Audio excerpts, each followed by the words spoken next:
सच्चिदानन्देश्वराय नमो नमः। वेदाहमेतं पुरुषं महान्तम् आदित्यवर्णं तमसः परस्तात् तमेव विदित्वातिमृत्युमेति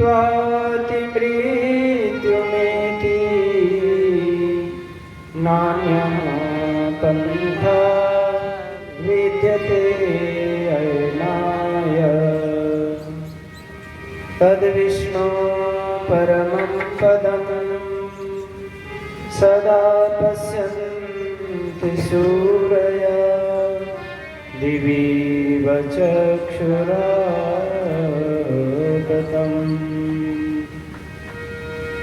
शन्नो मित्रः संवरुणः शन्नो भवत्वर्यमा शन्न इन्द्रो बृहस्पतिः शन्नो विष्णुरुक्रमा। नमो ब्रह्मणे नमस्ते वायो त्वमेव प्रत्यक्षं ब्रह्मासि त्वामेव प्रत्यक्षं ब्रह्म वदिष्यामि ऋतं वदिष्यामि सत्यं वदिष्यामि।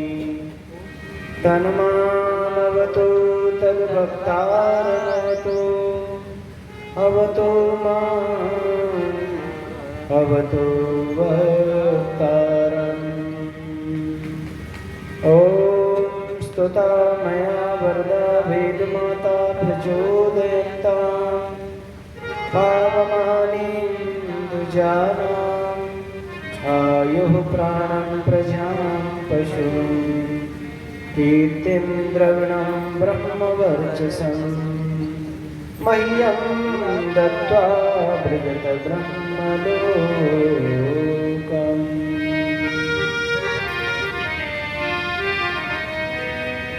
हे स्तुति करते वेद जानकी मूल सृष्टि के संविधान की। स्तुति करते वेद जानकी मूल सृष्टि के संविधान की। स्तुति करते वेद जानकी मूल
युक्ति जो भक्ति के जाने मूल सृष्टि के संविधान के स्तुति करते वेद जाने मूल सृष्टि के संविधान के स्तुति करते वेद जाने मूल सृष्टि के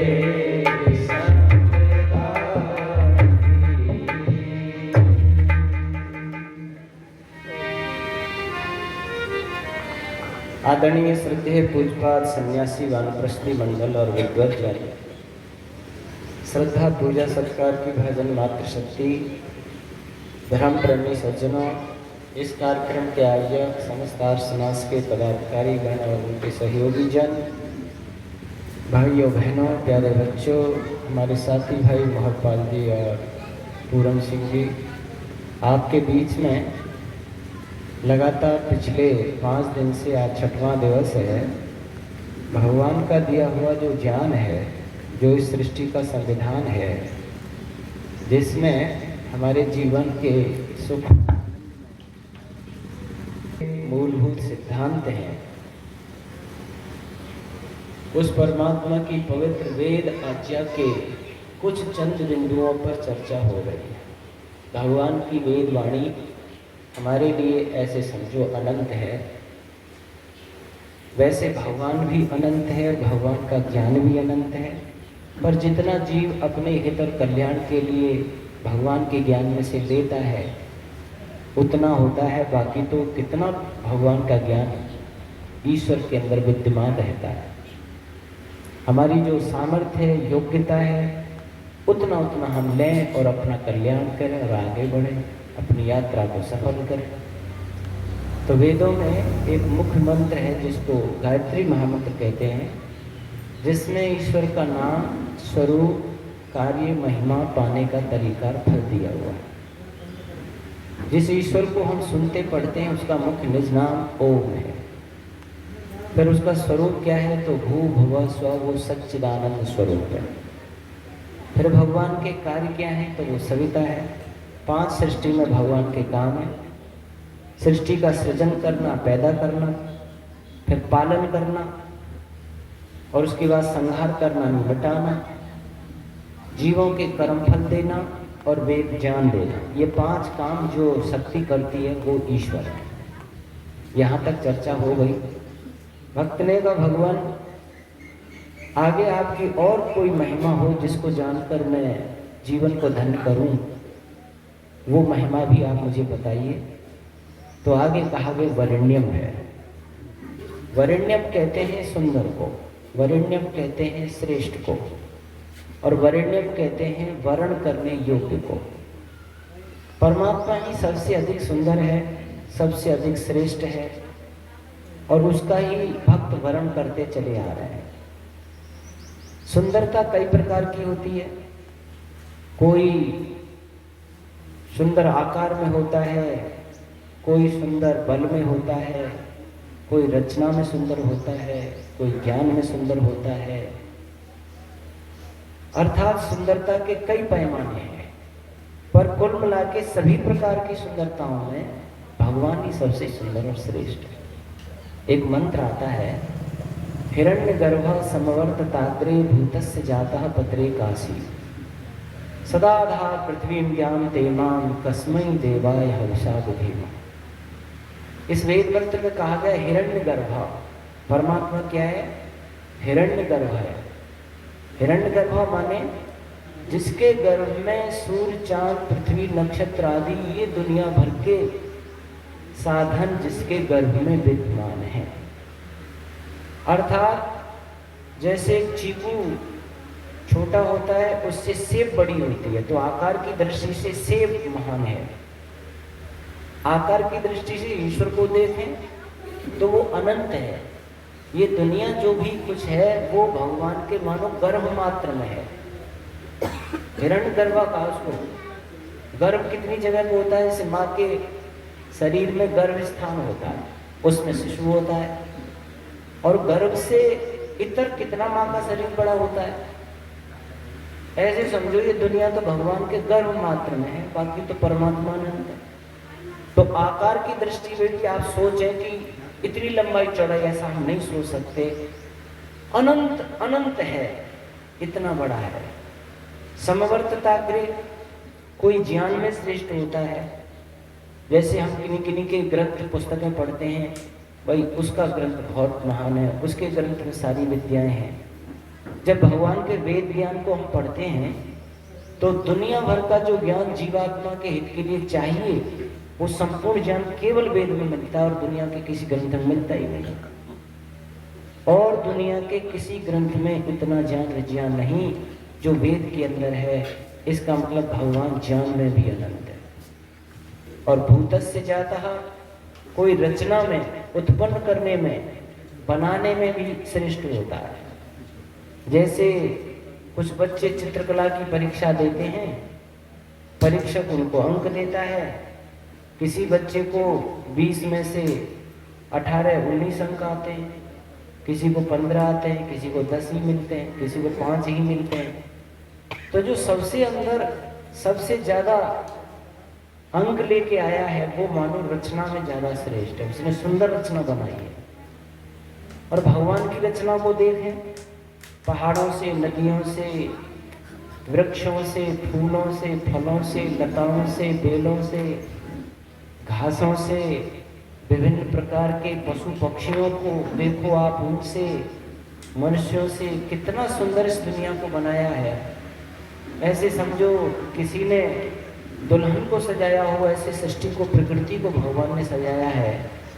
अच्छे अच्छे विद्वान, साधक, मुनि लोग भी भगवान की इस सुंदर माया में आकर्षित हो जाते हैं, खींचे चले जाते हैं। इतनी सुंदर भगवान की सृष्टि है, तो बताओ वो रचना कितना सुंदर होगा। कई फूल तो आप ऐसे देखेंगे जिसमें कई प्रकार के एक ही फूल में रंग भरे पड़े हैं।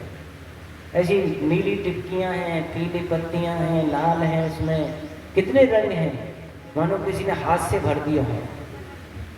इतनी दुनिया सुंदर सजाकर भगवान ने दी है, तो रचना में भी कितना महान है। भगवान की रचना कौन कर सकता है? नकल भी करे तो हम भगवान की असल रचना की तरह नहीं बना सकते। भूतस्य जाता कतरे काशी, और कोई शासन में जरा बड़ा होता है। ऐसे एक ग्राम पर सरपंच होता है, प्रधान होता है, एक तहसील पर उससे बड़ा एमएलए होता है, शासक, एक जिले पर एमपी होता है, एक प्रांत में मुख्यमंत्री होता है, एक देश का प्रधानमंत्री उस सबसे बड़ा होता है। कुछ लोग चक्रवर्ती सम्राट होते हैं, कई देशों पर शासन करने वाले होते हैं। लेकिन भगवान तो शासकों का भी शासक है, शासकेश्वर, विश्वस्मितो वसी, जिसने सारी दुनिया पर शासन कर रखा है। उसके शासन से कोई इतर जा ही नहीं सकता है। मानो वो भगवान शासन व्यवस्था में भी, स्वामित्व में भी वो सबसे बड़ा महान है। और कोई सदाधार पृथ्वी व्याम उत इमाम, यानी बल में कोई ज्यादा महान होता है। एक व्यक्ति जिला केसरी होता है, एक प्रांत केसरी होता है, एक अपने देश का केसरी होता है, और एक विश्व केसरी होता है। ओलंपिक खेलों में विश्व के सभी पहलवानों में प्रथम स्वर्ण पदक विजेता होता है, जिसने सारे पहलवान विश्व के ही पछाड़ दिए हैं, कोई इसके मुकाबले ताकत का नहीं है। एक मन वजन उठा पाता है, एक उससे ज्यादा 1 क्विंटल वजन उठा लेता है। तो मन वजन उठाने के अपेक्षा से क्विंटल उठाने वाला ज्यादा बलवान। और जिस भगवान ने पृथ्वी जैसे, सूर्य जैसे, बृहस्पति जैसे, शुक्र, शनि आदि कितने ग्रहों को अपनी ताकत से उठाए रखा है, ऐसे सब लोग पक्षी की तरह उड़ा रहा है, बॉल की तरह, जैसे बॉल फेंक दी और आकाश में हो, ऐसे गेंद की तरह उड़ रहे हैं ये पशु, ये ग्रह उपग्रह। कितना ताकतवर होगा वो, शक्ति में कितना महान होगा कि ये पृथ्वी जैसे आकाश में ऐसे उड़ रहे हैं, जैसे पक्षी की तरह उड़ रहे हैं, विमान की तरह उड़ रहे हैं, और अपनी परिधि और सीमा में 1 सेकंड इधर उधर नहीं हो सकते। तो वो सर्वशक्तिमान है, सबका आधार है, सबको अपने बल से उठाए हुए है। कुल मिलाकर के आप किसी भी प्रकार से पाएंगे, देखेंगे, सोचेंगे, विचारेंगे तो सब में श्रेष्ठ और सुंदर भगवान ईश्वर ही है। इसलिए भक्त क्या करता है? भगवान का वर्ण करता है। और जब जब हम अपने से बड़े का वर्ण करते हैं, अपने से ज्ञानी, ताकतवर, शासक का वर्ण करते हैं, तब तब हमारे अंदर बड़प्पन, योग्यता, सामर्थ्य बढ़ती चली जाती है। और जब हम अपने से श्रेष्ठ वरों का वर्ण छोड़ देते हैं तो हमारा विकास वहीं रुक जाता है। आप अपने जीवन में देख सकते हैं, जब बच्चा माँ की गोद में होता है तो माँ का वर्ण करता है, माँ के इर्द गिर्द घूमता है, माँ से प्रार्थना करता है, माँ उसके अंदर अपना जो ज्ञान गुण है वो भरती है। बड़ा होता है फिर पिता को समझता है माँ से ज़्यादा कुछ ताकत में पिता है, योग्यता में। फिर पिताजी का वर्णन करता है, पिताजी ये दीजिए, पिताजी ये बताइए, पिताजी ये लाइए। फिर पिताजी के आसपास रहता है तो पिताजी उसमें ज्ञान गुण व्यवहार देते हैं। फिर और बड़ा हो जाता है, फिर माता पिता गुरु जी के पास ले जाते हैं।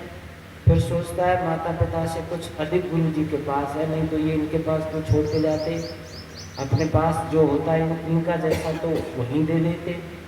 फिर गुरु जी का वर्णन करता है, उनकी उपासना करता है, उनके इर्द गिर्द घूमता है। गुरु जी गणित पढ़ाइए, हिंदी पढ़ाइए, ये पढ़ाइए, वो सिखाइए। फिर गुरु जी उसमें विद्या भरते हैं तो फिर और विद्वान हो जाता है। तो जब जब अपने से बड़े और श्रेष्ठ का वर्णन कर रहा है तब तक उसके अंदर बड़प्पन और महानता आती चली जाती है। कुछ ऐसे होते हैं जो बड़ों का वर्णन नहीं करते, अपने में ये समझते हैं मैं बस सब कुछ हो गया, तो उनका विकास वहीं रुक जाता है। आप देख सकते हो समाज में।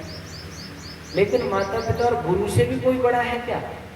तो फिर वो भगवान पाते हैं, फिर भक्त बनकर वो भगवान का वर्णन करते हैं। इसलिए यहाँ वरेण्यम जो शब्द आता है, भगवान मैंने सारी दुनिया में सबसे श्रेष्ठ आपको पाया है, सबसे सुंदर मैं आपको देख रहा हूँ, इसलिए मैं अब अपनी जीवन की उन्नति, विकास, सुख, शांति, आनंद, समृद्धि के लिए आपका वर्णन करता हूँ, आपका चयन करता हूँ। और जब वो भगवान का वर्णन करता है तो उसके अंदर ईश्वरीय गुण आने लग जाते हैं।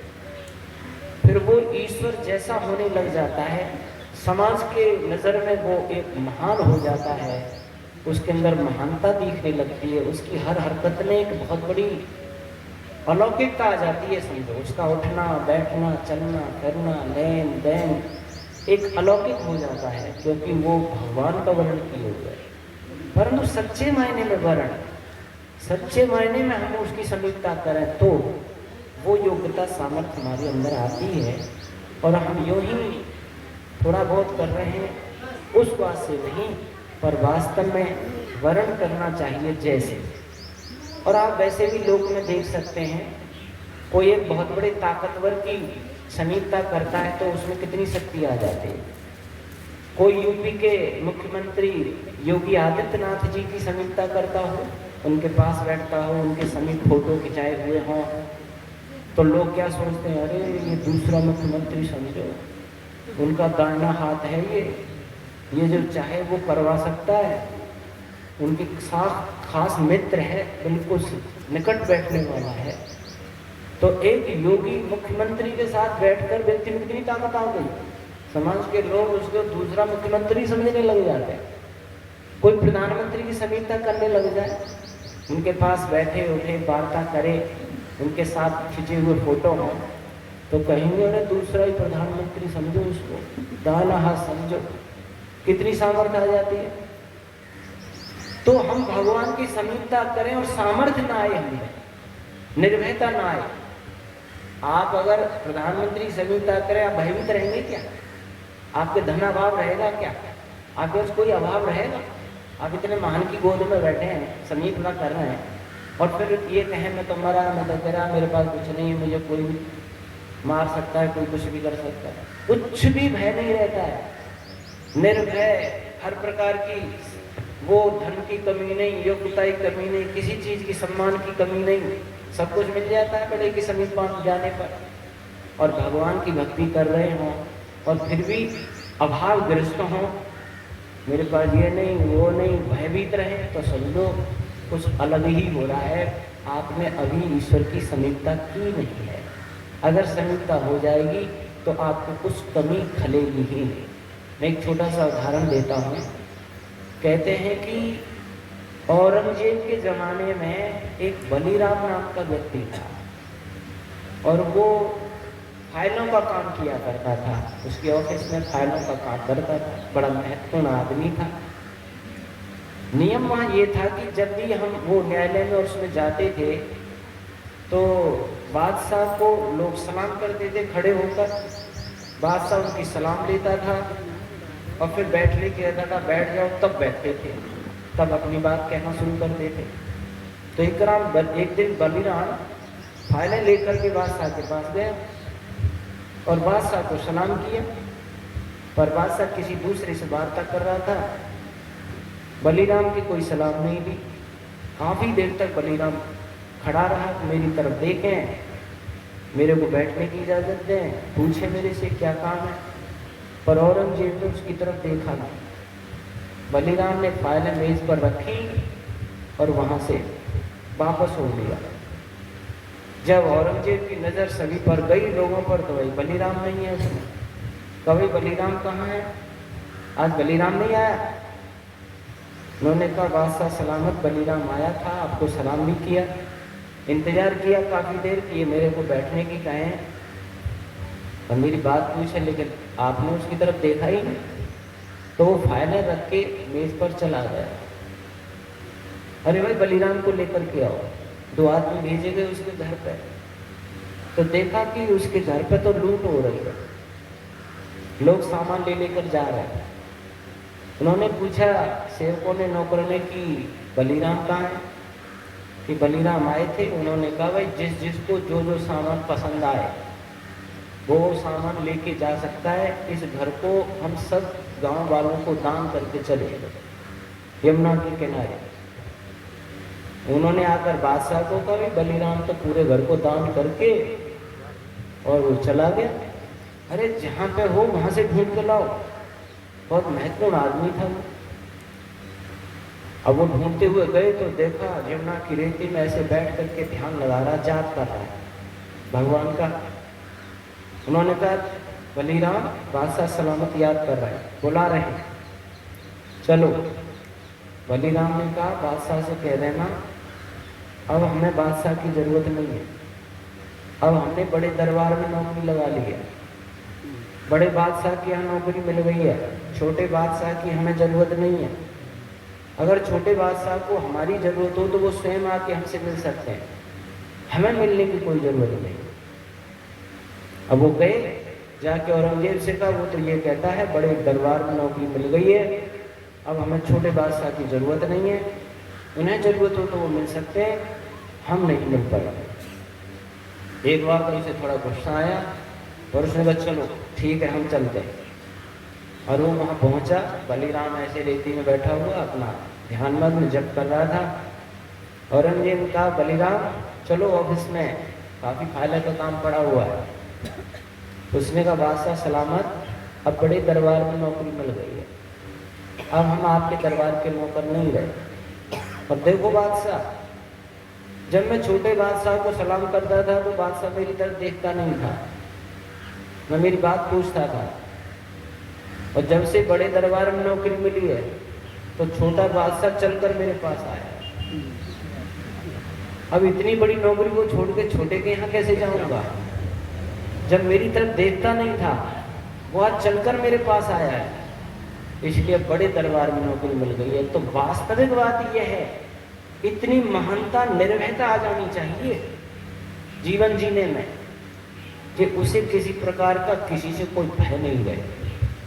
आपने कभी सुना होगा लोगों से मोटे रूप में कहते हैं जो ईश्वर से डरता है दुनिया उससे डरती है, दुनिया से नहीं डरता। और जो दुनिया से ईश्वर से नहीं डरता, ईश्वर की समीपता नहीं करता, वो दुनिया से डरता है, दुनिया में भयभीत होकर के रहता है। ये एक पैमाना समझिए इस बात को। तो हम जो है पहले तो ये देखें कि भगवान वास्तव में वरेण्यम है, सुंदर है, श्रेष्ठ है हर प्रकार से, और मेरे जीवन का उद्देश्य है कि मैं उसका वर्ण करूं, चयन करूं, समीपता करूं, प्रतिदिन ध्यान में बैठूं भगवान की समीपता के लिए और अपने जीवन को धन्य करूं। इसीलिए यहाँ कवि ने कहा है, जो ईश्वर की समीपता करते हैं, वरण करते हैं, इनके जीवन से शोक मोह चिंता सभी दूर हो जाते हैं। कवि ने भजन लिखा, जगत में चिंता मिटी उन्हीं की, जो तेरे चरणों में आ पड़े। जगत में चिंता मिटी है उनकी, जो तेरे चरणों में आ पड़े। जगत में चिंता मिटी है उनकी, जो तेरे चरणों में आ पड़े। वही जगत में हरे भरे हम तेरी जो आ पड़े। वो जगत में चिंता मिटी है उसकी, जो तेरे चरणों में आ पड़े। जगत में मिटी है उसकी, जो तेरे चरणों में आ पड़े। न पाया तुझको फकीर बनकर, न पाया तुझको फकीर बनकर, न पाया तुझको फकीर बनकर, न पाया तुझको फकीर बनकर, न पाया तुझको फकीर बनकर, न पाया तुझको फकीर बनकर। उन्हीं को दर्शन हुए तेरे, जो तेरे चरणों में आ पड़े। जगत में चिंता मिटी है उनकी, जो तेरे चरण आ पड़े। वही जगत में हरे भरे शरण में तेरी जो आ पड़े।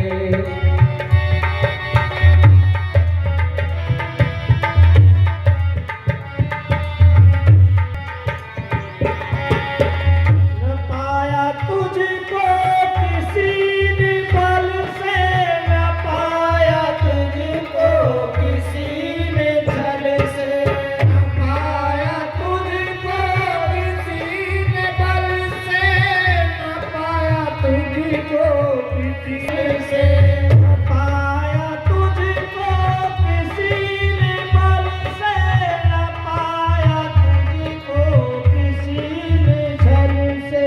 वही परम पद को पा गए, शरण में तेरी जो आ गए। वो जगत में चिंता मिटी है उसकी, जो तेरे चरणों में आए। वही जगत में हरे भरे शरण में तेरी जो आ पड़े। शरण में तेरी जो आ गए। किसी ने जग में करी भलाई, किसी ने जग में करी बुराई, किसी ने जग में करी भलाई, किसी ने जग में करी